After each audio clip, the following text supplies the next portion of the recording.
아멘. 하나님 말씀 보겠습니다. 하나님 말씀은 창세기 12장입니다.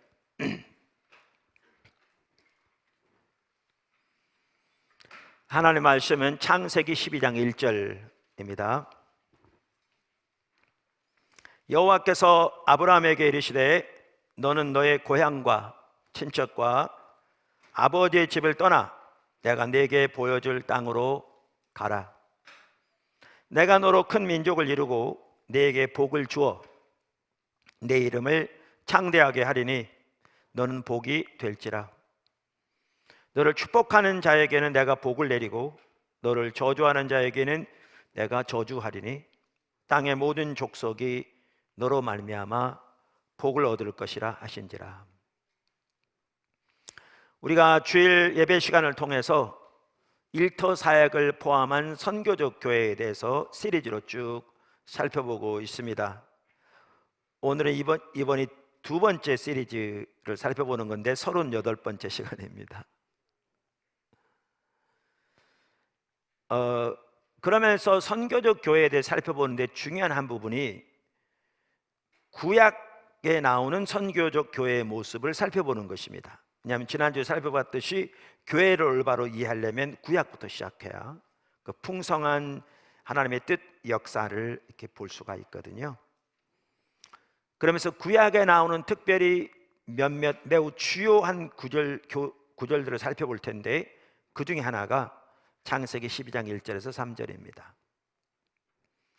지난주에 오늘 본문 창세기 12장 1절에서 3절을 가지고 열방을 위한 복이 되도록 복을 받는 백성으로 부름을 받은 아브라함, 이게 이제 교회의 모습이기도 합니다. 선교적 교회의 모습을 살펴보았습니다. 오늘은 이제 이어서 동일한 본문을 통해서 하나님의 선택의 문제를 살펴보려고 합니다. 그러니까 아브라함을 부르셨다는 것은 하나님의 아브라함을 이 하나님의 구속의 목적을 위해 선택하셨다는 것을 의미하거든요. 그래서 하나님의 구속의 역사의 중요한 한 부분이 바로 이 선택의 문제입니다. election, 선택의 문제인데 오늘날 선택에 대해서 왜곡된 이해가 많습니다. 그래서 하나님의 원래의 그 목적을 완전히 망각한 채 그것이 영적인 자부심과 특권인 양 의식하는, 그러면서 하나님의 목적에서는 천리말리 떨어진 그러한 이렇게 현실이 심각한데, 우리가 하나님의 선택의 문제를 올바로 이해함으로 선교적 교회로 우리가 어떤 모습이 되어야 할지를 살펴보고자 합니다. 그래서 오늘 특별히 선택, 윤리, 선교 부분을 살펴보려고 합니다. 우리가 지난주에 살펴본 대로 인류가 타락하여 하나님의 창조 세계 전체가 죄로 오염되고 그 죄의 영향력이 점점 강하게 퍼져갈 때에 하나님은 인류를 더 나아가 모든 창조 세계를 구속하시기로 결정하십니다. 정말 놀라운 하나님의 은혜입니다. 그리고 하나님은 그 일을 아브라함을 택하심으로 시작하십니다. 그래서 하나님의 선택이 하나님의 구속의 역사에서 매우 중요한 한 가지 요소입니다. 첫째, 하나님의 계획 중심에 선택된 하나님의 백성이 있습니다. 하나님의 계획 중심에 선택된 하나님의 백성이 있습니다. 마이클 고인, 크레이그 바솔로뮤 두 학자는 성경을 육막으로 된 하나님의 드라마로 표현하잖아요. 잘 표현한 겁니다. 성경 전체를 볼 때 정말 잘 표현한 겁니다. 그러니까 성경 이야기 전체죠. 우리가 여러 번 살펴보았는데 다시 한번 참 보여주시면 1막 하나님의 창조, 2막 반역이 일어나죠. 인간의 타락. 그 다음에 마지막 막은 예수님이 다시 오셔서 모든 구속을 완성하실 것이고요. 그 다음에 그 중간에 있는 3막, 4막, 5막 이 전체가 뭐에 관한 것입니까? 하나님의 선택된 백성에 관한 겁니다. 당연히 예수 그리스도는 이 땅에 오시되 이스라엘 대표로 오셨고요. 완전한 이스라엘을. 참 이스라엘 땅에 오셨고요. 그래서 이 중간의 세막 전체가 하나님의 선택된 백성에 관한 이야기입니다. 그래서 성경을 보더라도 이와 같이 하나님의 그 모든 계획 또 구속의 사역 중심에 선택된 하나님의 백성이 있는 것을 볼 수가 있습니다. 이 세 종류의 종을 저는 세 종류의 종이라 이렇게 표현하고, 또 레슬리 뉴비긴 같은 경우에는 새 이스라엘이라 이렇게 표현하기도 합니다. 근데 밀접하게 연결되어 있다고 여러 차례 말씀드렸잖아요. 이스라엘의 대표자 참 이스라엘, 그리고 예수 그리스도 안에 있는 새 이스라엘 교회, 밀접하게 연결된 이와 같이 하나님의 전체적인 구속 사역의 중심에 선택된 하나님의 백성이 있는데요, 이것을 레슬리 뉴비긴의 선교적 교회론을 다룬 책인 교회의 소명, 참 귀한 책이라고 여러 번 소개했는데, 그 책에서 마이클 고인 박사가 아주 잘 정리하고 있습니다. 참 이번 컨퍼런스 때에 그 총신에서 그 세계관을 가르치시고 얼마 전에 은퇴한 교수님, 신구국 교수님이라고요. 총신 다녔던 학생들은 그분을 되게 존중합니다. 아주 귀한 학자신데, 그분이 이번에 특강 오십니다. 특강 시간에. 그래서 이틀 오실 거고요. 신구국 교수님만 하더라도 마이클 고인과 아주 친한 친구들 합니다. 그래서 마이클 고인 박사의 책에 추천을 쓸 때 많은 경우에 신구국 교수님이 추천하기도 한 분입니다. 이번 컨퍼런스 때 오후 특별 특강 때 오시니까 컨퍼런스도 많이 이렇게 참석하시면 좋은 시간이 될 줄로 믿습니다.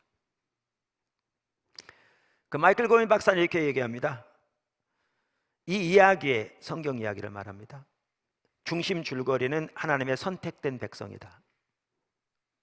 성경 이야기는 하나님이 선택된 백성을 다루시는 것에 대한 이야기로, 하나님이 세상을 위한 자신의 목적을 그들 안에서 그리고 그들을 통해 이루실 것이다. 할렐루야. 그들은 자신들의 삶 속에 보편 역사의 목표를, 다시 말하면 이 인류의 역사가 어떠한 목표를 향해 가는지, 그걸 말하는 겁니다.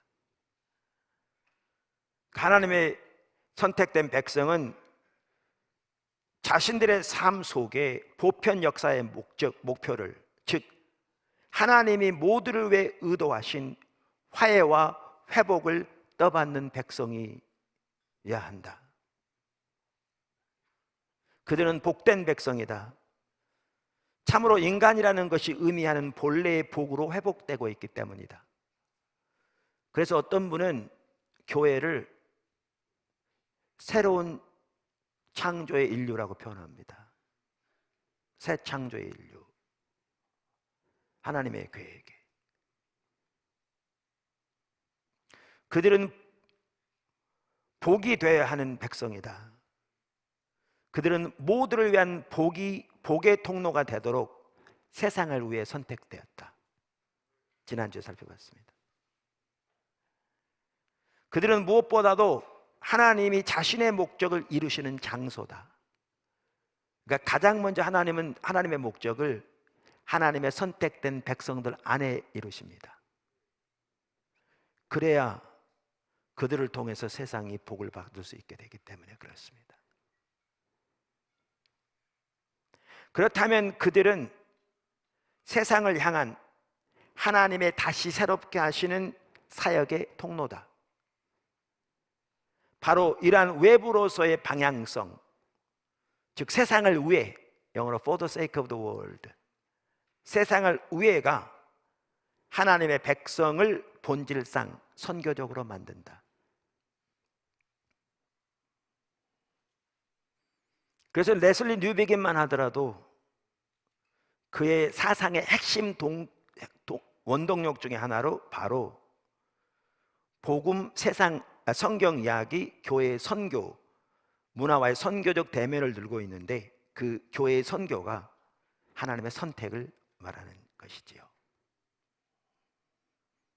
이와 같이 하나님의 계획 중심에 하나님의 선택된 백성이 있습니다. 둘째, 하나님의 선택의 목적은 선교적입니다. 다시 말합니다. 하나님의 선택의 목적은 선교적입니다. 작은 첫 번째, 구원의 성격에 대한 오해가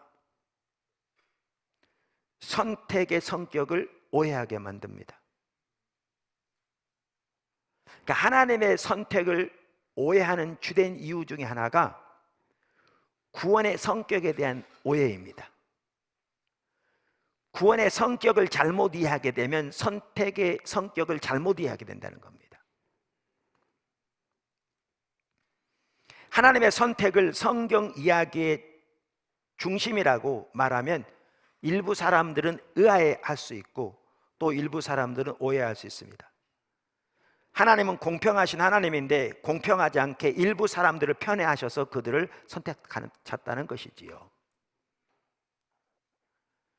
문제는 구원의 성격에 대한 오해가 그와 같은 하나님의 선택에 대한 오해를 낳게 됩니다. 이 점을 아까도 말씀드린 선교적 교회론을 다룬 교회 소명이라는 책에서 마이클 고인 박사가 잘 다루고 있는데요, 한번 제가 읽어보겠습니다. 잘 정리하고 있기 때문에 제가 여러분들에게 읽어드리면 도움이 될 것 같아서요. 문제는 우리가 구원을 개인주의적이고 영적인 것으로 볼 때 일어난다. 우리의 구원은 당연히 우리의 개인을 포함하고 영적인 면을 포함하죠. 끝까지 들어보셔야 이해를 합니다. 문제는 우리가 구원을 개인주의적이고 영적인 것으로 볼 때 일어난다. 구원을 인간의 영혼이 하나님과 맺는 영적인 1:1 관계로 잘못 이해하는 것이다. 이 말은 이 관계가 당연히 포함되는데 구원을 이것으로 축소해서 이것이 우리의 전부인 것처럼 축소해서 이해할 때 이게 심각한 문제를 낳는 거라, 그 뜻입니다. 그러나 성경에서 구원은 사회적이고 우주적이다. 조금 있으면 이 말이 이해가 됩니다. 그것은 인류를 하나님과의 화해로, 인간들 서로의 화해로, 인간 외 피조물과의 화해로 다시 함께 엮는 것이다. 창조 세계의 조화와 샬롬을 회복하는 것, 하나님이 태초에 인류와 세상을 지으신 방법을 회복하는 것이다. 그래서 레슬리 뉴베긴을 인용하는데요, 뉴베긴이 이렇게 말했습니다. 하나님이 관심을 두시는 구속은 사회적이고 또 우주적이며 따라서 그것이 작동하는 방식은 모든 면에서 참된 인간 관계의 재창조를, 그리고 인간과 창조 질서의 다른 모든 것들 사이에 있는 참된 관계의 재창조를 포괄한다. 이제 설명하겠습니다. 우리가 레슬리 뉴비긴도 그렇고 마이클 고인도 그렇고요, 하나님께서 모든 우주를, 하늘과 땅을 창조하시되 하나님의 창조를 이 4가지 종류의 관계로 설명했다고 그랬잖아요. 이게 아주 성경을 잘 설명한 겁니다. 그래서 그림으로 보여드렸죠. 자, 한번 보여주실래요? 하나님께서 하늘과 땅의 모든 만물을 창조하셨잖아요. 근데 이 4가지 관계로 설명한 겁니다. 과거에도 보여드렸죠. 가장 먼저는 우리 인간을 하나님과의 관계로 창조하셨습니다. 이게 가장 먼저입니다. 어떻게 보면 가장 기본이고 가장 우선입니다. 할렐루야. 뿐만 아니라 우리 인간을 우리 자신과의 관계, 올바른 관계로 창조하셨습니다. 그럼 이 말은 나 자신을 나와의 관계로 올바로 창조하셨단 말은 무슨 말인가? 이 말은 우리의 각 영역, 그러니까 우리의 육체적, 우리의 심리적, 우리의 정서적, 우리의 영적, 이 모든 부분들이 하나로 통합되도록 하나님이 의도하셨다는 겁니다. 하나님과 올바른 관계 아래에서. 그렇게 되어질 때 우리 안에 진정한 하나님의 생명이 넘치겠지요. 뿐만 아니라 하나님이 우리를 창조하시되 다른 사람과의 올바른 관계로 창조하셨습니다. 매우 중요한 말입니다, 사실은. 뿐만 아니라 하나님은 세상과의 올바른 관계로 창조하셨습니다. 여기에 일도 포함되고요, 하나님 모든 창조 세계를 다스리고 보살피도록 하나님이 인간을 창조하셨잖아요. 더 나아가 여기에 정치만 그분은 언급했는데, 정치뿐만 아니라 정치, 사회, 교육, 경제 등 모든 공적 영역도 다 올바른 관계 가운데 되도록 창조하신 거고요. 더 나아가 환경을 돌보는 걸 포함하는, 다시 말하면 모든 창조 세계를 돌보는 것이 포함되는 거죠. 이게 하나님이 인간을 하나님의 형상으로 창조하시면서 의도하신 목적입니다. 네 가지 분야의 관계로 표현한 거죠. 그런데 인간이 하나님께 반역을 일으킵니다. 타락하죠. 인간이 타락하게 되었을 때 그 인류의 타락은 이 네 가지 관계의 모든 면에 다 영향을 미칩니다. 그래서 그림 이렇게 보여요. 제가 이제 까만 색깔로 하라고 그랬습니다. 하나님과의 관계에 영향을 미치고요, 내 자신과의 관계에 영향을 미칩니다. 육적으로만 죽어갈 뿐만 아니라 심리적으로 병들게 되고요, 지적으로 어두워지게 되고요, 감정적으로 상처를 받게 되고요, 자신의 전체적인 영역이 죄의 영향을 받게 됩니다. 뿐만 아니라 다른 사람들과의 관계도 영향을 받게 됩니다. 시기, 질투, 간음, 살인, 폭력, 가장 가까운 가정에서부터 사회, 국가, 그리고 국가 간에 이르기까지 지금 일어나고 있는 전쟁처럼 영향을 미치게 됩니다. 그뿐만 아니라 세상과의 관계에서 영향을 미칩니다. 그래서 일도 타락하게 됩니다. 일이 한편으로는 거기에서 기쁨과 만족을 얻지만 한편으로는 엄청난 스트레스와 억압을 경험하게 되고요, 또 엉겅퀴 내는 것처럼 일이 열매를 맺지 못할 때도 많고요, 때로는 일에 중독되기도 하고요. 우리가 앞으로 이 부분 더 살펴볼 텐데, 과거에도 보았지만 정치뿐만 아니라 경제, 사회, 교육 등 총체적인 면의 죄의 영향을 받게 되고요, 또한 성경에 보면 우리 인간의 죄로 인해서 하나님의 모든 창조 세계가 탄식하며 구속의 날을 기다린다고, 모든 창조 세계까지 죄의 영향을 받게 됩니다. 총체적으로 이 모든 관계가 다 병들게 됩니다. 이게 성경이 명확하게 말하고 있는 바입니다. 이렇게 되었을 때 하나님은 하나님의 창조하신 이 모든 것을 버리신 것이 아니라 우리 지난주에 살펴본 것처럼 구속하시기를 선택하십니다. 그리고 구속을 시작하시면서 아브라함을 부르시고 궁극적으로 이스라엘을 세우시고 참 이스라엘로 하나님의 아들 예수 그리스도가 이 땅에 오셔서 십자가와 부활을 통해 구속을 성취하십니다. 그러면 이 하나님의 구속은 여기 나온 것처럼 단순히 우리의 영혼을 구원해서 하나님과 올바른 관계를 맺게 하는 데 머물지 않습니다. 이걸 포함합니다. 어떻게 보면 가장 이렇게 기본이라고 할 수 있습니다. 그러나 여기에 머물지 않습니다. 특별히 그렇게 하나님과 관계를 회복시켜서 우리를 천국으로 그냥 데려가는데 끝나는 것이 아닙니다. 하나님의 구속은 이 죄의 영향으로, 그러니까 죄로 인해 영향을 받은 이 전체 모든 창조 세계를 구속하시는 겁니다.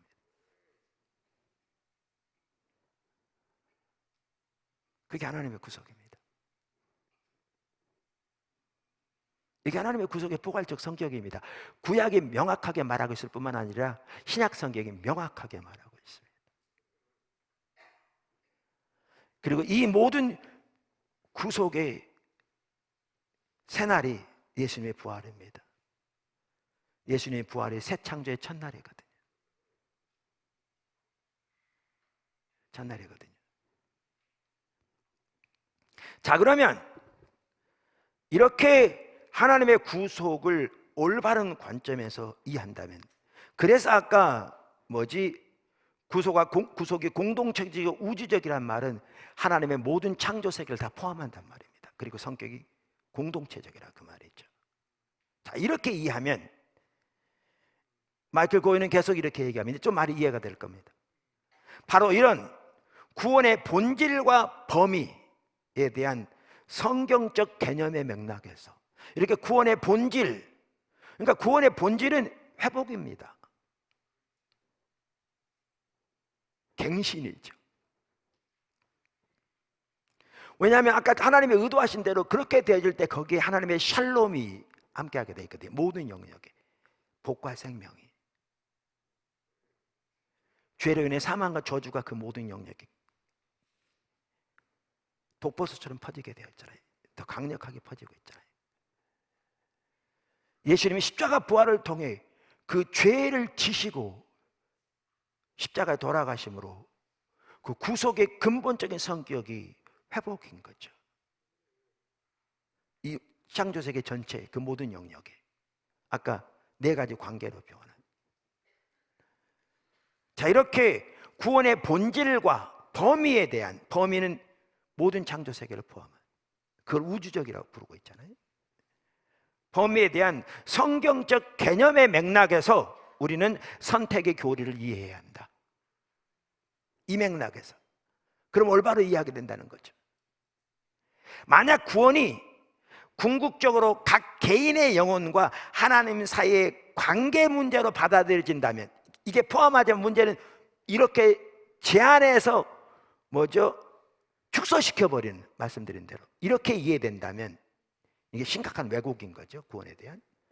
그렇게 이해된다면 이는 무책임한 통치자의 특징으로서 우리 주 예수 그리스도의 아버지 하나님에게는 합당하지 않다. 이것은 구원에 대한 잘못된 이해로 선택을 변질시킨다. 그러나 구원을 공동체적이고 우주적인 것으로 이해한다면, 이제 그 말이 이제 이해하시겠죠, 무슨 뜻인지. 이해한다면, 그리하여 하나님이 우리의 구원을 위해 사용하시는 수단이 그 목적과 일치한다는 것을 이해하게 되면, 이게 아주 중요한 말인데 설명이 필요한 말입니다. 조금 더 설명할 텐데 이 말입니다. 하나님이 우리의 구원을 위해 사용하시는 수단이, 그 수단이 누구예요? 교회죠. 교회가 모든 창조 세계의 구원을 위해 사용하시는 수단이에요. 근데 이 수단이 교회인데, 교회가 이 목적과 일치한단 말은 교회가 먼저 그렇게 구속된 백성이 돼야 돼요. 교회 가운데 먼저 하나님의 구속이 거기서 역사하고 그 회복이 거기서 일어나고 그 징표가 나타나고, 그래서 이걸 맛복이라고 해요. 어떤 사람은 예교편이라고 부르기도 하고. 그래서 이 하나님의 구속의 목적과 수단이 일치해야 되는 거죠. 어디 안에서? 하나님 백성 안에서.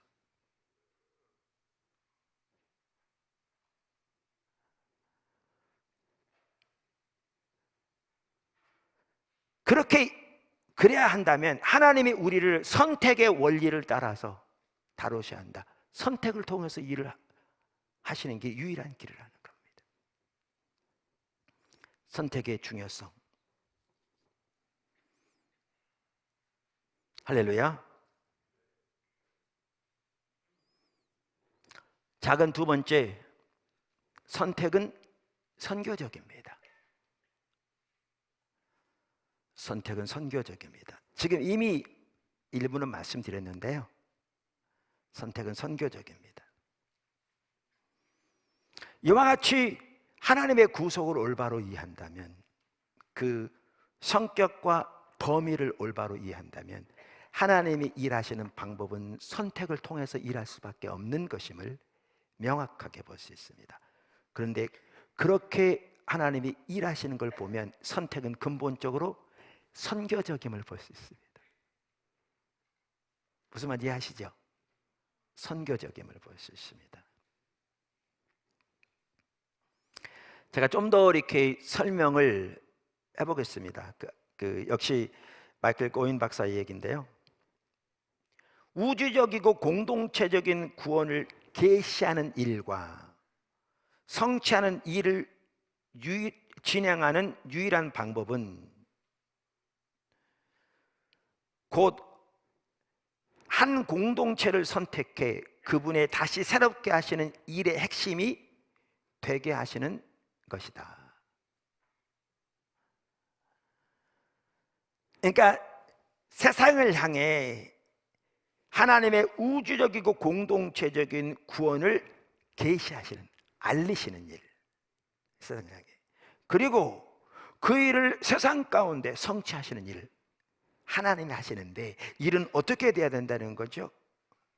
하나님의 한 공동체를 선택해 하나님의 다시 새롭게 하시는 그 일의 핵심이 되게 하는 것, 이 공동체를 하금 그게 하나님의 방법이라는 겁니다. 그게 교회라는 겁니다. 오늘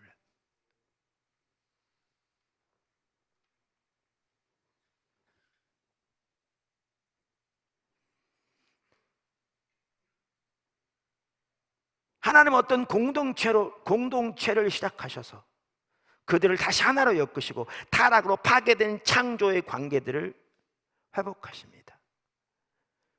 하나님은 화해된 공동체로 시작하시고 그리고 나서 외부의 다른 이들을 이 공동체 안으로 포함시키십니다. 그래서 그들을 회복하십니다.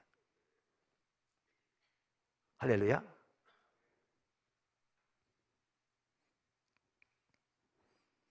자, 이렇게 이해하게 될 때 선택은 선교적입니다. 근데 선택을 선교적으로 이해하기보다 아까도 말한 대로 구원에 대한 잘못된 이해, 구원을 편협하게 잘못 이해하면 이 선택의 본질 자체뿐만 아니라 선택에 대한 성격을 왜곡시킵니다. 오해를 가져옵니다. 자, 아까도 말씀드린 대로 구원을 자기 개인적인 것으로만, 그리고 자기 영혼이 하나님과의 관계에 회복되는 것으로만, 그래서 자기는 죽어서 천국 가는 것으로만 국한해서 구원을 왜곡하게 되면, 그러면 선택의 문제는 어떻게 왜곡되는가 하면, 선택은 자주 그 혜택과 하나님의 복이라는 측면에서만 이해되는 거죠. 내가 혜택을 받았고 구원의 복을 받았다. 그러면 이런 잘못된 이해에서는 선택이 특권을 위한 것이지 책임을 위한 것은 전혀 아닌 거죠. 그러니까 영적인 자만심이 하늘을 찔러서 특권의식만 가득하지, 하나님이 아브라함을 택하신 목적 자체가 열방의 복이 되기 위해 택하셨는데, 하나님이 하나님의 백성을 택하신 자체가 그 하나님의 백성 안에 하나님의 새롭게 하시는 역사가 먼저 여기에서 성취되어지고 이 화해가 일어나서 이들에게 다른 인류를 덧붙여 회복되게 하시는 그 통로로 사용되도록 이들을 택하셨는데, 구원의 성격을 왜곡되게 이해하게 되면 특권으로만 이해하지 책임은 망각하게 되는 것이죠. 이렇게 구원을 잘못 이해하게 되면 선택은 하나님의 백성이 구원을 향유하는 것이 되어지는 것이지 세상의 구원을 위한 수단이 되는 것은 망각하는 거죠.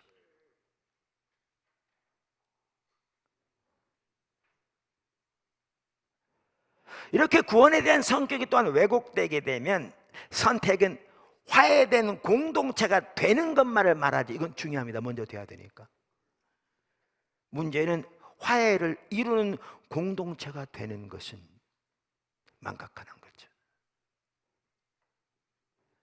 한마디로 말하면 구원에 대한 왜곡된 이해는 선택의 교리에 있는 선교적 성격을 망각하게 만듭니다. 특권의식만 갖게 합니다. 그게 이스라엘 백성들이 빠졌던 함정입니다. 그게 오늘날 너무나 많은 소위 하나님 백성들이 빠져있는 함정입니다.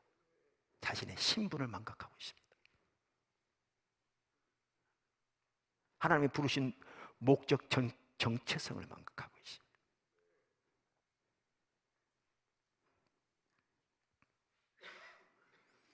요한복음 15장만 하더라도 저는 하나님의 선택에 대한 선교적 목적을 잘 볼 수 있다고 생각합니다. 요한복음 15장 15절 우리가 잘 압니다. 이제부터는 너희를 종이라 하지 아니하리니 종은 주인이 하는 것을 알지 못함이라. 너희를 친구라 하였노니 내가 내 아버지께 들은 것을 다 너희에게 알게 하였음이라.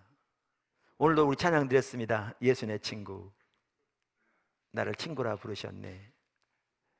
근데 우리는 그 찬양을 들으면서도 그 말의 의미를 모를 수 있습니다.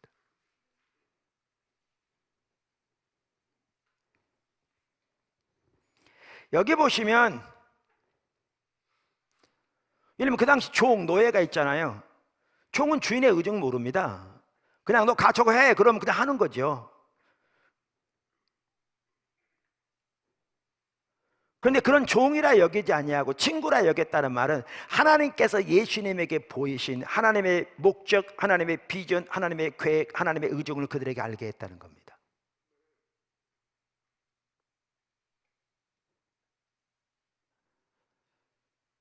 그러면서 이렇게 말씀하십니다. 다음 절에 너희가 나를 택한 것이 아니요 내가 너희를 택하여 세웠나니 이는 너희로 가서 열매를 맺게 하고 또 너희 열매가 항상 있게 하여 내 이름으로 아버지께 무엇을 구하든지 다 받게 하려 함이라.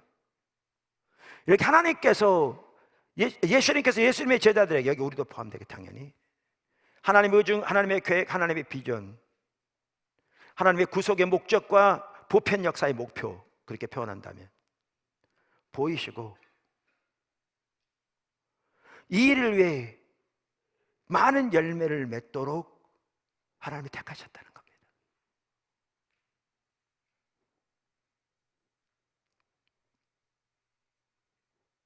이 동일한 요한복음에서 우리가 20장 여러 번 살펴보듯이 아버지께서 나를 보내신 것 같이 내가 너희를 세상에 보낸다 이렇게 말씀하셨거든요.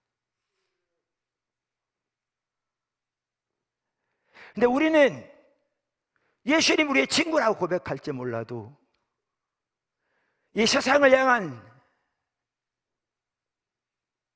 모든 창조 생활을 향한 하나님의 목표, 역사의 목표, 하나님의 구속의 목표, 목적, 최종 목적지,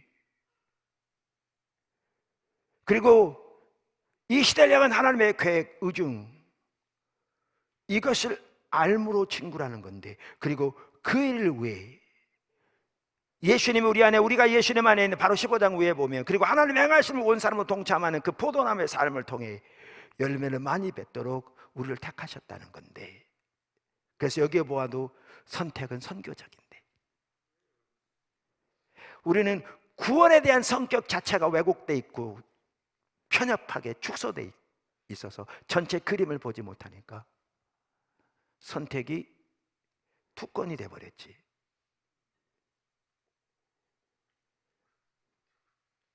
선교적인 하나님의 목적은 전혀 망각해버린, 그게 오늘의 현실인 거죠.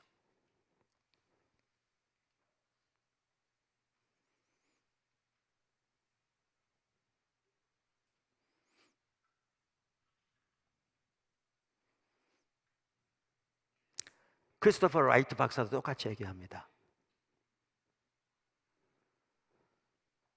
그분도 제가 가끔 말씀드리지만 존 스타트 박사의 수제자라고 많은 분들이 얘기하는, 그래서 로잔 운동의 신학위원장을 10년 동안 역임했던 그분이 신학위원장일 때 케이프타운 서약서가 나왔거든요. 아주 귀한 신앙 고백서인데요. 로잔은 참 2024년에 우리 한국에서 제4차 로잔 대회가 열립니다. 확정됐습니다. 생각나시면 기도해 주시면 감사하겠습니다. 크리스토퍼 라이트도 선택을 위한, 선교를 위한 선택, 그러면서 이렇게 말합니다. 이것은 성경적 선택 교리 전반을 이해하는 방식에 영향을 끼친다. 선택을 구원의 교리로만 말하려는 경향이 있다. 당연히 구원을 포함하겠죠. 다시 말해 선택받은 자들은 곧 구원받는 자들이라는 것이다. 그리고 나서 하나님이 어떤 사람은 선택해서 구원하시고 다른 사람은 구원하시지 않는 것이 공정한지 수세기에 걸쳐 온갖 논쟁을 벌인다. 아주 오래되었지만 여전히 강력한 그 논쟁에 나는 끼고 싶지 않다. 다만 여기서 꼭 지적하고 싶은 것은 정말로 하나님이 어떤 사람을 선택하시고 부르시는, 그래서 선택을 행동으로 옮기시는 그 첫 장면에서 아브라함과 그의 가족만 구원받는 것이 아니라 그가 축복받음으로써 다른 사람들에게 복을 전하는 대행자가 되어야 한다는 사실이다. 그러면서 선택은 선교를 위한 것이다. 하나님은 맨 처음부터 선택을 선교를 위해 하셨다는 겁니다. 선택의 목적은 근본적으로 선교적이다. 우리가 우리의 인식이 바뀌어야 합니다. 자, 큰 세 번째, 선택, 윤리, 선교. 선택, 윤리, 선교. 과거에도 한번 살펴봤으면 약간은, 근데 우리 사실 많이 복습해야 합니다. 네, 반복적으로. 선택, 윤리, 선교. 오늘 제목이기도 합니다. 작은 첫 번째, 선택에는 윤리적인 요구가 따릅니다. 하나님의 선택에는 윤리적인 요구가 따릅니다. 자, 오늘 본문 보시면요, 창세기 12장 1절,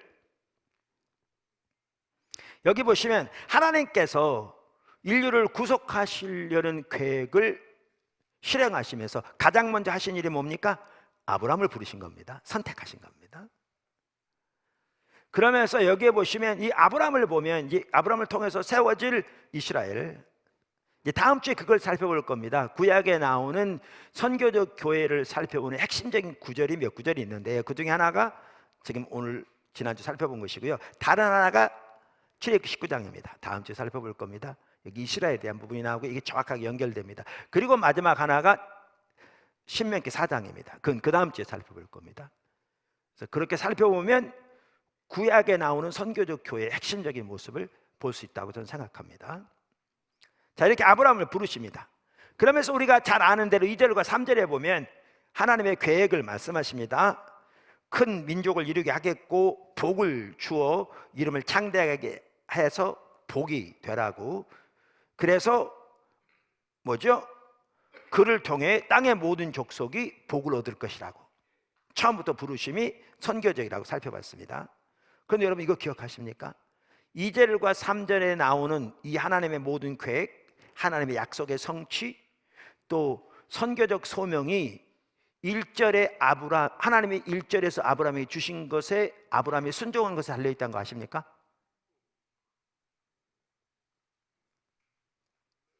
뭔 말이냐면 1절에 하나님이 뭐라고 말씀하셨냐면 아브라함에게 너는 너의 고향과 친척과 아버지의 집을 떠나 내가 네게 보여줄 땅으로 가라 그랬는데, 만약에 아브라함이 이 말씀에 순종하지 않았더라면 2절 3절의 약속은 안 이루어졌을 겁니다.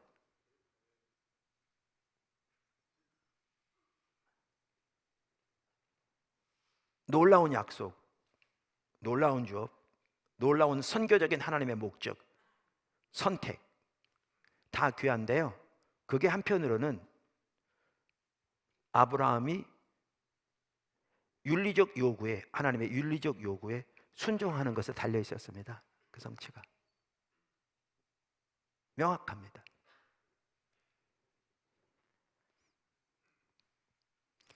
이제 이와 연결된 다른 구절들을 보면 이게 더 명확합니다. 이에 대한 대표적인 구절을 두 가지만 본다면 창세기 18장과 창세기 22장인데요. 먼저 창세기 18장을 한번 보시죠. 창세기 18장 17절. 여호와께서 이르시되 내가 하려는 것을 아브라함에게 숨기겠느냐. 사실은 친밀함이라는 말의 의미가 이겁니다. 하나님의 계획과 의중을 알리시는 거죠. 제가 구약에서 친밀함이라고 번역된 단어가 소드라고 그랬잖아요. 원탁 테이블처럼. 그래서 아브라함에게 하나님의 계획, 하나님의 의중을 알리시는 겁니다. 아까 예수님께서 내가 너희를 종으로 여기지 않고 너희를 친구로 여긴다. 왜냐하면 아버지께서 내게 보이신 것을 내가 너희에게 다 보였기 때문이라. 이렇게 말한 게 같은 맥락입니다. 같은 맥락입니다. 자, 그러면서 보십시오. 여호와께서 이르시되 내가 하려는 것을 아브라함에게 숨기겠느냐. 그러면서 아브라함은 강대한 나라가 되고 천하 만민은 그로 말미암아 복을 받게 될 것이 아니냐. 여러분, 이게 창세기 12장 2절과 3절의 내용 그대로 아니에요? 그대로 반복하고 있습니다. 그러니까 하나님 백성을 부르신 하나님의 계획이 여기 명백하게 나와 있습니다. 동일한 내용이 지금 반복되고 있습니다. 자, 그러면서 3절에 이렇게 말합니다. 19절에 이렇게 말합니다. 내가 그로 그 자식과 권속에게 명하여, 그에게만 명한 게 아니라 그 자녀들에게 똑같이 명하여, 그런 거죠. 거기에 매우 또 중요한 의미가 있습니다. 왜냐하면 이 말 속에 우리까지 연결되잖아요. 왜냐하면 그로 그 자식이라고 하는데 그 자식으로 이어진 게 이스라엘이고, 예수님이 참 이스라엘로 오셔서 이 땅에서 하나님의 구속을 성취하시고 이제 예수님 안에 있는 무리, 유대인과 이방인을 합한 한 새 백성 세우신 게 신약의 교회거든요. 그래서 우리가 이미 살펴본 대로 신약 성경에 우리가 예수 그리스도 안에 있으면 아브라함에게 속한 자라고 말하고 있잖아요. 그리고 우리가 예수 안에 있으면 아브라함이 주신 유업을 우리가 받게 될 거라고 말하잖아요. 그래서 여기에 보면 내가 그로 그 자식과 권속에게 명하여, 이 말은, 이 말이 중요한 이유가 이게 우리까지 연결된 말입니다. 단순히 아브라함에게 주신 말이 아니라 우리에까지 연결된 말이라고요. 성경 전체에 명확합니다. 반론의 여지가 없습니다. 우리에까지 연결되는 구절입니다. 그러면서 내가 그로 그 자식과 권속에게 명하여 여호와의 도를 지켜, 이만 도는 길도자입니다. 여호와의 길을 따라 행하여, 이 뜻이죠. 여호와의 도를 지켜 의와 공도를 행하게 하려고 그를 택하였나니. 이게 너무나 이게 중요한 말이 나오는 게, 아까 열방의 복이 되기 위해 택하였는데 여기에 보면 뭐라고 말하고 있는가 하면, 이 하나님의 백성이, 하나님의 선택된 백성이 하나님의 길을 따라 행함으로 하나님의 의와 공도를 행하게 하려고 택하셨다, 이렇게 말합니다. 심지어 택하신 목적을 하나님의 길을 따라 행하는, 그래서 하나님의 의와 공도를 행하는 그러한 백성이 되도록 택하셨다, 이렇게 말합니다. 그러면서 택하였나니 이는 나 여호와가 아브라함에게 대하여 말한 일을 이루려 함이니라. 이거 이따 돌아올 겁니다. 이 구절 오늘 다시 돌아올 겁니다. 그래서 여기도 보아도 하나님의 선택은 윤리적 요구가 따라온 걸 볼 수 있습니다. 아멘. 또한 중요한 구절이 창세기 22장입니다. 아브라함이 하나님의 명령을 따라 이삭을 드리는 대로 나갑니다. 이삭을 바로 죽여서 번제로 드리기 전에 하나님께 천사를 통해 급히 불러 중단시키고 하나님이 미리 예비해 놓으신 순양을 잡아 제사를 드리게 하시고, 그리고 나서 하나님이 아브라함에게 주신 말씀이 창세기 22장 15절부터 나옵니다. 자, 보십시오.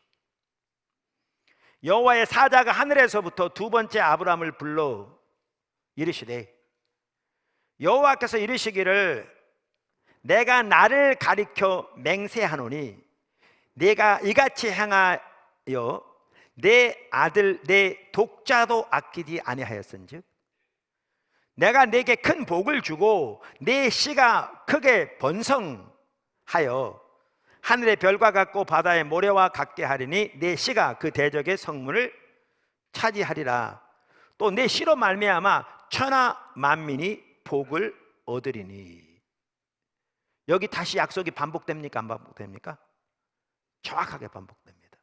창세기 12장 2절 3절에 하나님께서 아브라함에게 주신, 처음 그를 선택해서 부르셨을 때 주신 약속이 그대로 반복됩니다.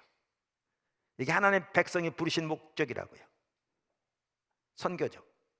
그런데 약속이 그냥 반복될 뿐만 아니라 하나님이 하실 수 있는 가장 강력한 형태로 주십니다.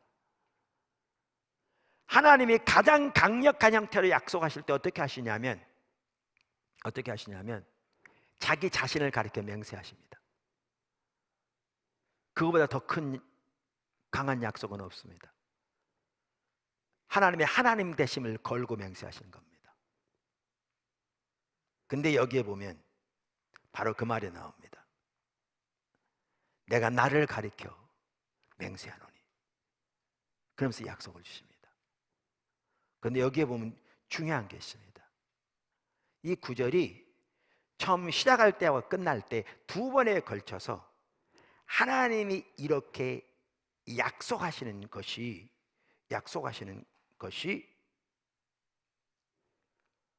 아브라함이 하나님의 명령에 순종했기 때문이라고 말합니다. 순종했기 때문이라고 말합니다. 보십시오. 16절.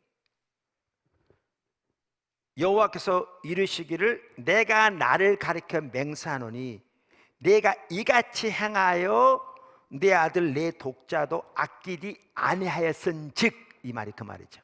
그랬기 때문에 내가 이렇게 한다. 그 다음에 18절 마지막 절. 내 씨로 말미암아 천하 만민이 복을 얻으리니 이는 내가 나의 말을 준행하였음이니라.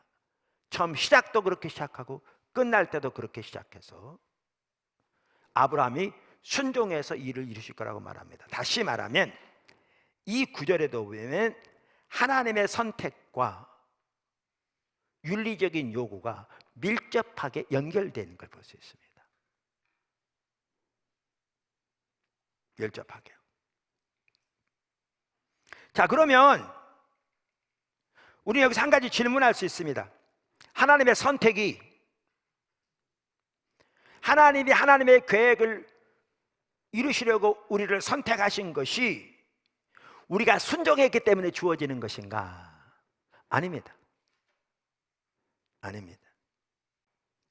아브라함의 경우에도 하나님이 아브라함을 최초로 선택하시고 그에게 말씀하시고 그에게 명령하시고 그에게 약속하신 것은 모두 무조건적이었습니다.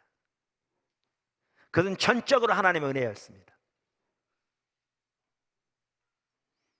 지금까지 하나님의 선한 뜻을 회방해온 그 모든 것에도 불구하고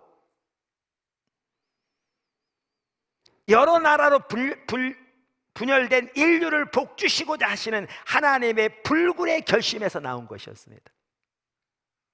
모든 창조 세계를 구속하시려는 하나님의 그 강력한 열정에서 나온 것이었습니다.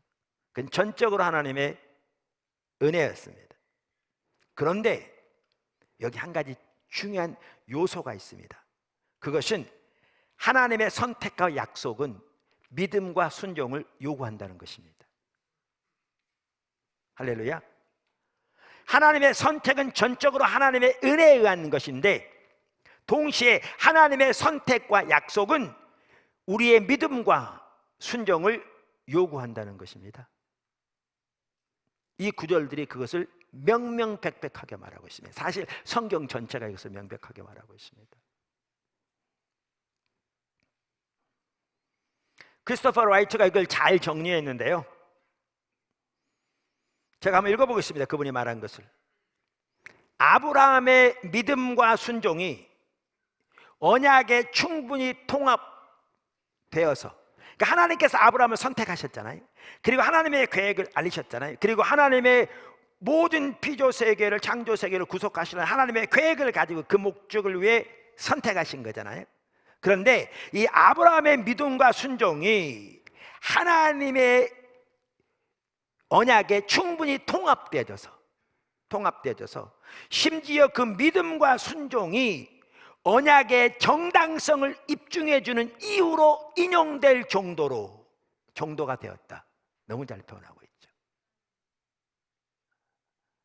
아브라함의 믿음과 순종이 하나님의 언약에 충분히 통합되어져서 이 믿음과 순종이 언약의 정당성을 입증해주는 정도로, 그렇게 인용될 정도로 이게 충분히 통합되어졌다 그 말입니다. 창세기 22장 16절에 18절에 나오는 하나님의 말씀의 첫 부분과 끝 부분은 아브라함의 믿음이 하나님이 이제 자신이 약속하신 것을 하시겠다고 굳게 맹세하시는 이유라고 명확하게 밝힌다. 그만큼 결탁되어진 언약과 믿음과 순종이 같이 가는. 그래서 하나님의 선택은 전적인 하나님의 은혜에 의한 건데요, 하나님의 선택은 우리 편에서의 믿음과 순종을 요구합니다.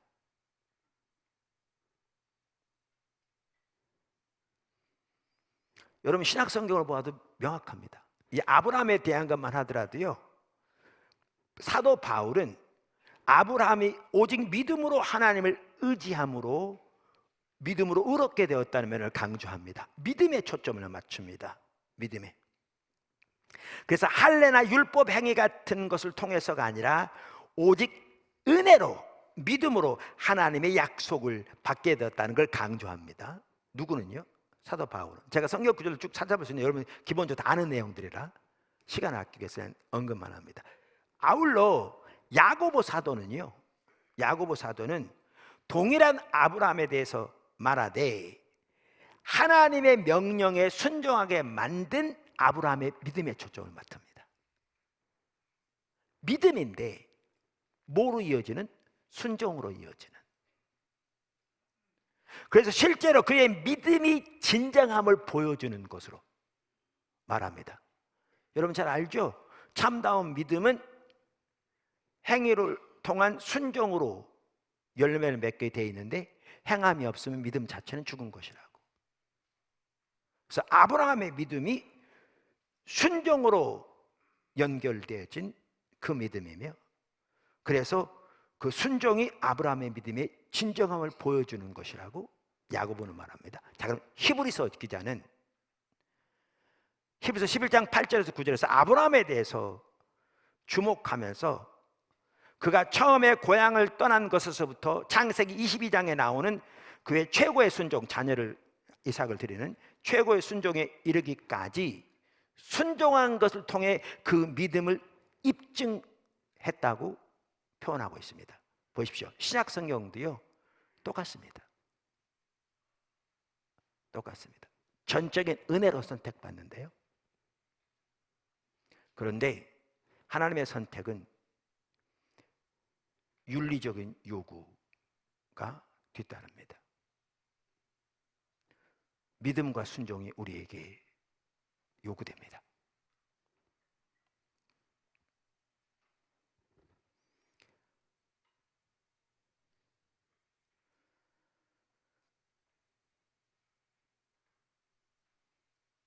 제가 크리스토퍼 라이트를 다시 읽어보겠습니다.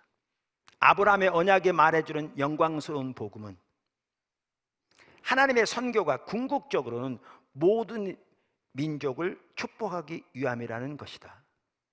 지속적인 도전은 하나님이 너와 너의 자손을 통해 그 일을 하도록 계획하셨다는 것이다. 그렇기 때문에 아브라함의 믿음과 순종은 단순히 개인적 경건과 윤리의 본보기일 뿐만 아니라 복이 되라고 번역된 단어에서 요약되어 있는 광대한 선교에 효과적으로 참여하기 위해 꼭 갖춰야 하는 자격증명서다. 무슨 말이냐면 이겁니다. 아까 제가 설명드린 대로 너와 너의 자손에게라고 말하는 것은 우리에게까지 연결된다고 그랬잖아요.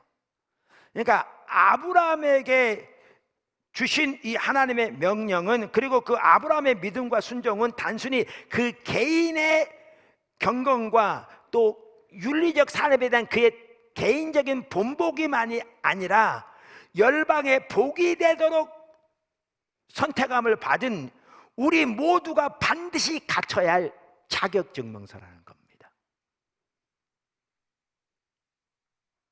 자격증명서.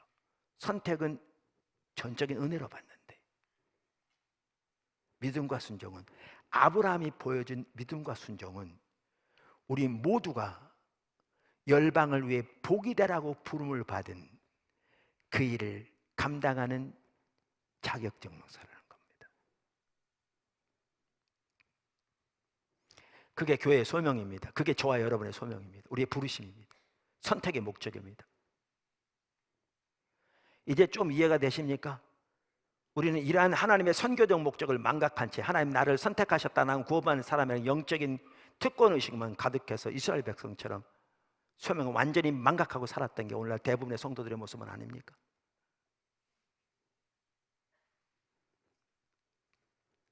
그게 저와 여러분의 모습은 아닌지. 믿음과 순종이 없이는 우리 자신이나 다른 사람들을 위한 축복은 없다. 하나님이 열방을 위한 그분의 구속적 선교에 참여하도록 부르시는 사람들은 아브라함처럼 구원하는 믿음을 발휘하면서, 하나님 믿는 믿음을 발휘하면서 또한 아브라함처럼 희생적인 순종을 보여주는 사람들이다. 그래서 하나님이 아브라함에게 말씀하신 것들은 하나님 자신의 선교를 위한 궁극적 의제가 되며, 아브라함이 그에 대한 반응으로 한 것들은 우리의 선교를 위한 가장 훌륭한 본보기가 된다. 이렇게 말했습니다.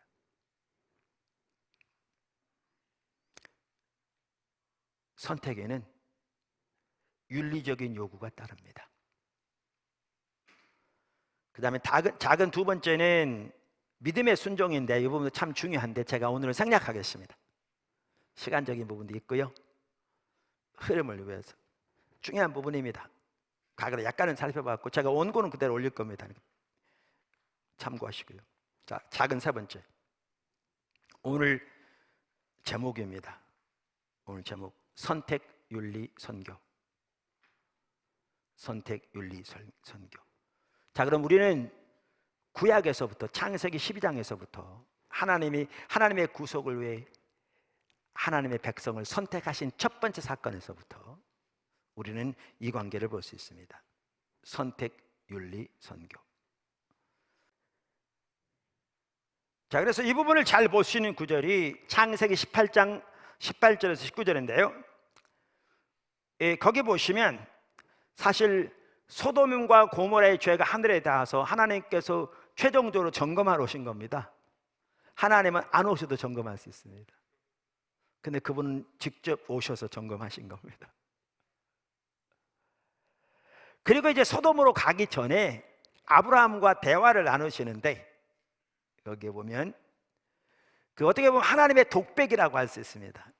아까 읽었던 구절이 18절 보면 이렇게 말합니다. 아브라함은 강대한 나라가 되고 천하 만민은 그로 말미암아 복을 받게 될 것이 아니냐. 아까 말씀드린 대로 창세기 12장 2절 3절에 나오는 하나님의 계획을 동일하게 반복하십니다.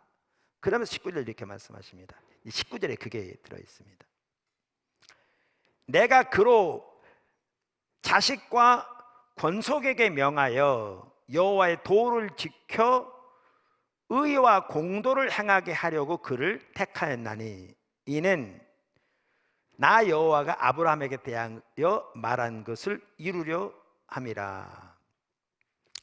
우리말 성경에 이렇게 번역되어 있는데요, 이 구절을 원어에 있는 순서대로 나누면 이렇게 번역하면 좋습니다.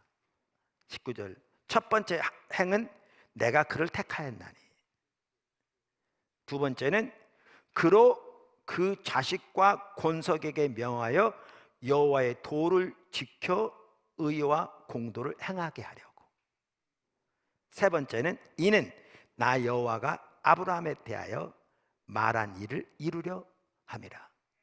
자, 그러면 첫 번째 행에는 뭐가 나옵니까? 선택이 나옵니다. 원어의 순서대로 하면 선택이. 두 번째 행에는 뭐가 나옵니까? 윤리가 나옵니다. 윤리, 하나님의 길을 따라 행하도록 하기 위해. 세 번째에는 뭐가 나옵니까? 선교가 나옵니다. 선교가. 그래서 여기에 보면 세 개 같이 나옵니다. 선택, 윤리, 선교. 그런데 중요한 것은 이 순서대로 나옵니다. 이거를 아주 잘 정리한 분이 크리스토퍼 라이트 박사입니다. 그분은 원래 구약학자거든요. 아주 잘 정리했는데요, 그분은 이 구절에 대해서 이렇게 말합니다. 창세기 18장 19절은 주목할 만한 본문이다. 하나님의 아브라함의 선택, 아브라함 공동체에 대한 하나님의 도덕적 요구. 왜 아브라함 공동체라고 표현한 줄 아십니까? 아까 말한 대로 이게 아브라함에게 해당된 만 아니라 아브라함과 그의 자손들, 거기에는 신약의 교회까지 포함하는 겁니다. 그래서 아브라함 공동체라고 표현한 거죠. 아브라함 공동체에 대한 하나님의 도덕적 요구, 아브라함에 대한 하나님의 약속. 약속은 천하 만민이 그로 말미암아 복을 얻게 될 것이다. 이 선교에 대한 거죠. 약속이 한 문장에 묶여 있기 때문이다. 선택, 윤리, 선교 모두가 한 구절에 나온다. 그야말로 삶을 위한 성경신학이다, 이렇게 말합니다. 삶을 위한 성경신학이다. 진짜 그렇습니다. 삶을 위한 성경신학. 우리가 이 하나님의 의중을 이 한 문장 속에서 올바로 이해할 수 있다면 선택, 윤리, 선교, 이게 삶을 위한 성경신학인 거죠. 그래서 우리는 이 세 가지 위대한 성경적 주제가 불가분의 관계에 있다는 것을 살펴볼 것이다, 이렇게 말합니다. 그런데 여기 중요한 것은 아까도 말씀드린 대로 이와 같이 선택, 윤리, 선교가 서로 연결되되 이 순서로 연결된다는 겁니다. 원문에 나온 순서대로 도표를 보여드린 것처럼 선택, 윤리, 선교. 그러니까 하나님이 우리를 선택하시되 하나님의 길을 따라 사는 백성으로 살도록 선택하신 겁니다. 그러니까 윤리는 하나님이 우리를 선택하신 목적이기도 하고요, 그 다음에 우리가 이 하나님의 길을 따라 삶을 살 때 하나님이 우리 안에 우리를 통해서 역사하심으로 열방이 하나님께로 나음으로 복을 얻는 그 하나님의 구속의 목적을 위해 우리가 쓰임받게 되는 것이죠. 지난주에 제가 뭐라고 말씀드렸냐면 하나님이 아브라함을 부르실 때부터 우리를 복이 되게 하게 부르셨다. 아까도 오늘도 여러 번 나왔잖아요. 그런데 복이 되게 하시는데 궁극적인 목적이 뭐냐? 우리로 하여금 열방의 복이 되게 하기 위해서. 그러니까 열방이 우리를 통해 복을 얻게 하기 위해서. 그래서 열방을 위한 복이 되기 위해서는 우리가 먼저 복이 돼야 한다고 그랬잖아요. 그럼 이게 연결됩니다. 하나님이 전적인 하나님의 은혜로 우리를 선택하셨는데 우리가 하나님의 길을 따라 살 때 우리 가운데 하나님의 복이 충만합니다. 성령이 하나님의 생명이 함께합니다. 그리고 그때야 비로소 우리는 열방을 위한 복이 될 수 있습니다. 그때야 비로소.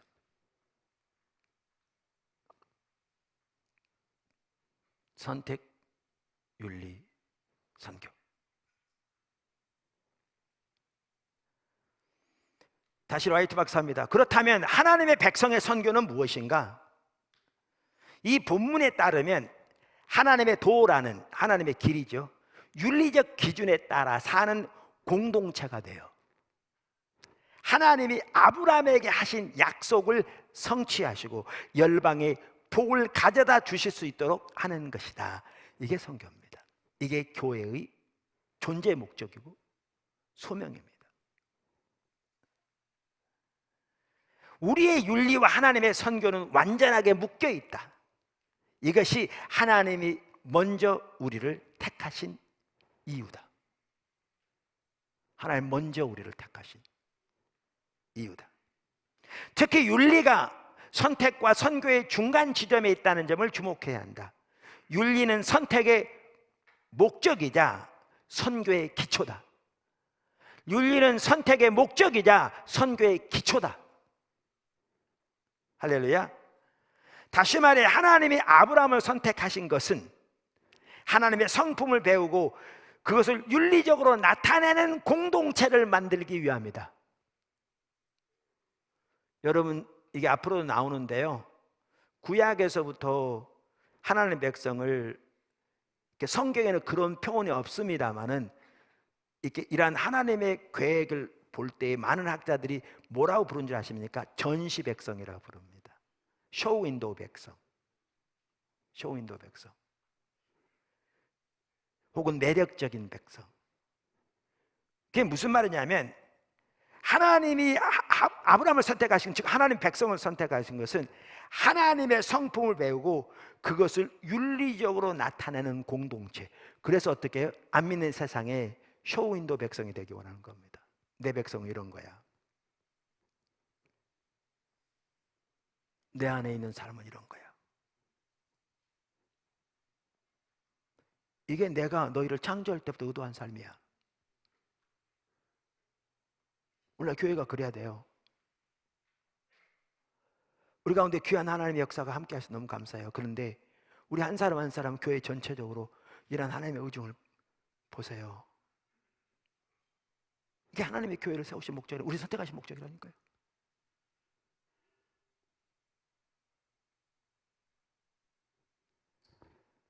자부심, 자만심을 위해 선택하신 게 아니고요, 쇼윈도우 백성으로 복이 먼저 되어야 열방을 위한 복이 될 수 있다니까요.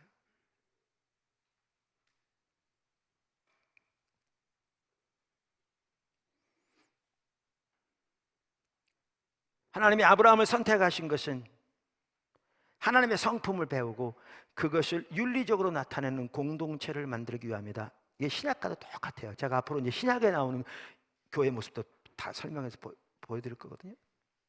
이미 일부는 보여드렸지만. 그리고 그와 같은 공동체가 실제로 존재함으로 인해 열방에 복을 전하는 하나님의 선교가 실행될 것이다. 이번 컨퍼런스 주제가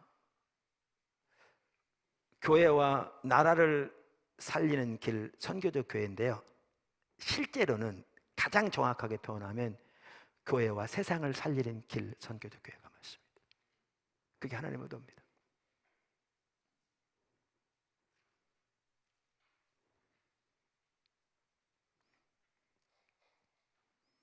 그래서 라이트 박사는 과거에도 제가 한번 보았습니다만은 이 창세기 18장 19절에 나오는 이 선택, 윤리, 선교와의 관계를 거기 아브라함에게 말씀하신 구절을 대비해서 이게 앞쪽에서 뒤쪽으로 이렇게 설명하고 있는데 정말 잘 설명합니다. 제가 한번 읽어보겠습니다. 뒤에서부터 읽자면 이런 겁니다. 하나님의 궁극적인 선교는 무엇인가? 하나님이 아브라함에게 약속하신 대로 열방의 복을 가져오는 것이다. 이게 선교죠. 그것이 어떻게 성취될 것인가? 의와 공덕 가운데 야훼의 도를, 길을 따라 살도록 가르침을 받을 공동체가 세상에 존재함으로, 윤리, 우리가 그런 공동체가 되도록 부르신 겁니다. 하지만 그런 공동체가 어떻게 생겨날 것인가? 하나님이 아브라함이 그 창시자가 되도록 선택하셨기 때문에, 예수 그리스도 안에서 우리를 선택하셨기 때문에 아브라함의 자손으로. 자, 앞에서부터 읽으면 아브라함은 누구인가? 하나님이 선택하시고 인격적 우정의 관계를 맺으신 사람, 선택. 하나님과 관계 가장 필수의 핵심이라고 했잖아요. 왜 하나님은 아브라함을 선택하셨는가?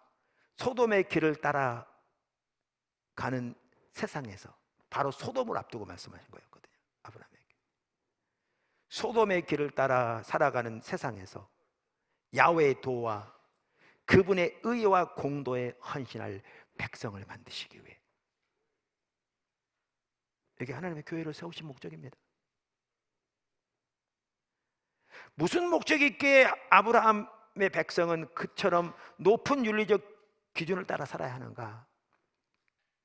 열방에 복을 주시려는 하나님의 선교를 성취할 수 있도록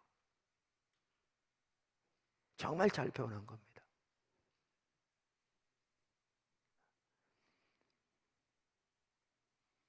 그러면서 크리스토퍼 라이트 박사는 구약 시대에서부터 이렇게 선교, 그다음에 선택, 윤리, 선교가 연결되어져서 하나님 백성이 하나님의 길을 따라 사는 백성으로 세우셨는데, 구약에서부터 하나님의 백성들이 어떻게 총체적으로 하나님의 길을 따라 살아야 되는가를 말해주고 있다. 그리고 그것을 가장 잘 보여주는 구절이 레위기 19장이다 이렇게 말합니다.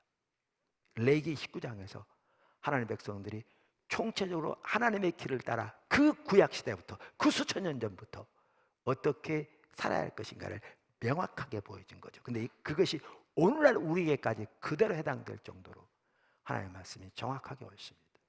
그러면서 크리스토퍼 라이트 박사는 레위기 19장에 나오는 하나님의 백성들이 하나님의 길을 따라야 살 삶에 대해서 이렇게 표현합니다.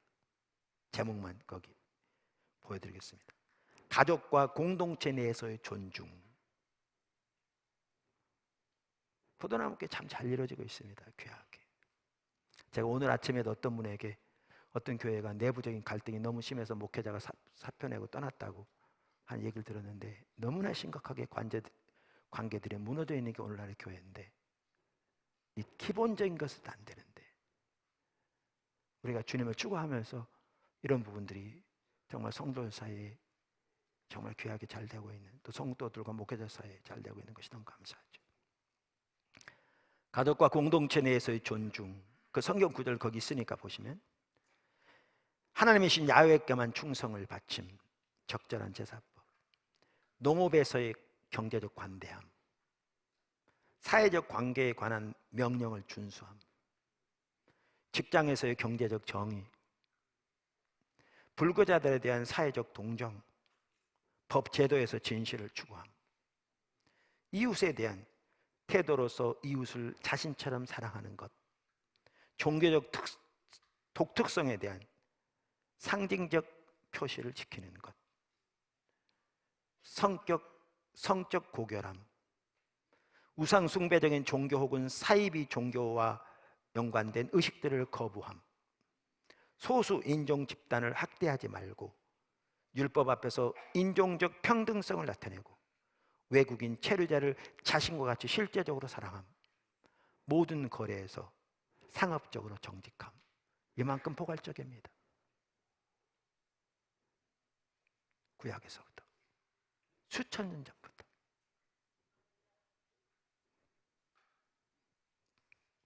구약에서부터 하나님은 이스라엘을 세상의 빛으로 부르셨습니다. 신약의 예수님께서 너희는 세상의 소금이요 빛이니라고 말씀하시면서 동일한 정체성이 이어지고 있음을 명확하게 말씀하셨습니다. 그래서 이스라엘 백성들이 하나님과 친밀한 교제 가운데서 그렇게 하나님의 길을 따라 살아감으로 이방 백성들을 위한 매력적인 백성이 되고, 그들을 향한 하나님의 전시 백성, 쇼윈도의 백성이 되어줘서 그들을 그 하나님께로 이끈 제사장 나라로 귀하게 쓰임받았고, 그것이 오늘까지도 이어지는 교회의 성격입니다. 오늘은 선택의 문제를 살펴보면서 하나님의 선택과 윤리와 선교의 관계를 살펴보았습니다. 이것을 머릿속에 잘 기억한다면 이것이 우리의 삶을 살아갈 때 어떠한 목표를 향해 어떠한 방식으로 무엇을 위해 살아갈지를 너무나 선명하게 보여주는 하나님의 말씀이라고 생각합니다. 포도나무 교회를 하나님께서 선교적 교회로 강력하게 세우고 계시고, 아까 나눈 것처럼 실제로 그 놀라운 일들을 성도들 삶에 사고 계신데, 우리 모두가 하나님의 향하심을 주시해보고 그 일에 온 사람으로 동참함으로 하나님의 목적이 참으로 놀랍게 이루어지고 교회 가운데 하나님의 생명이 더욱더 넘치며 열방에 하나님의 복이 전달되는 통로로 귀하게 쓰여지는 저와 여러분 되기를 주님의 이름으로 축원합니다. 기도하겠습니다.